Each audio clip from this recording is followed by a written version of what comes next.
Although Goldwater lost the election to the incumbent Lyndon Johnson, Reagan's speech had led a group of California Republicans to urge him to run for governor. Now, that was the furthest thing from Reagan's mind. Besides, he and Nancy loved their current lifestyle and had no designs on changing it. Reagan thought about it, but politely refused. They persisted, however, and he finally agreed to run. Oh, I won't estimate my numbers. I'll just settle, even if it's for only the point after touchdown. But we're going to win. On a November evening in 1966, former sports announcer, movie star, and president of the Screen Actors Guild, Ronald Reagan, learned he'd been elected governor of the state of California. Immediately, he realized that the previous administration had left the state in worse condition than he'd originally thought. California faced a deficit of over $200 million and was spending $1 million a day more than it was taking in. It seemed that every morning Governor Reagan would walk into his office and find someone standing at his desk with a new problem he hadn't known about before.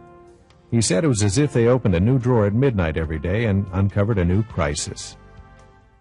Negotiate? What is to negotiate? What is... I didn't advocate a bloodbath. And as a matter of fact, I think there's something neurotic in someone believing that anyone would be advocating solving a problem by bathing the students in blood. There is a small element of the student body that I could suggest a bath for. The Democrats controlled California's legislature, and according to the governor, the last thing they wanted to do was reduce spending to allow the state to live within its means. Instead, they wanted to raise taxes. But Roosevelt's 1940s fireside chats had given Governor Reagan an idea. He'd go on television and radio and make what he called an end run around the legislators to tell the people of his state what was going on in Sacramento. It would, he was sure, get public opinion on his side. It worked. Reagan said, "For years I'd been giving speeches about the problems with government. Now, after being dragged reluctantly into public office at a time when the state was facing a real emergency, I've been given a chance to do something about the problems." The challenges before him were enormous. By tightening eligibility standards and eliminating loopholes, Governor Reagan turned a monthly increase in the welfare caseload of 40,000 into a monthly decrease of 8,000. California would no longer reign as the welfare capital of the country. The San Francisco Chronicle said, "We exaggerate very little when we say that Governor Reagan has saved the state from bankruptcy." The head of the AFL-CIO said this about Governor Reagan.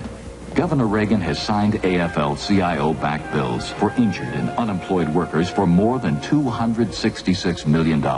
No governor, Republican or Democrat, has ever done anything like that. The efficiency and remarkable effectiveness of the government of California under the leadership of Governor Reagan became a model for every state in the Union. During his second term, Reagan was able to announce a fourth rebate of state taxes, the biggest surplus in the state's history. In all, his administration returned more than $5 billion in taxes to the taxpayers, where Reagan felt the money rightfully belonged. Reagan humbly describes his 8-year success as governor as having made the state government less costly, smaller, and more businesslike.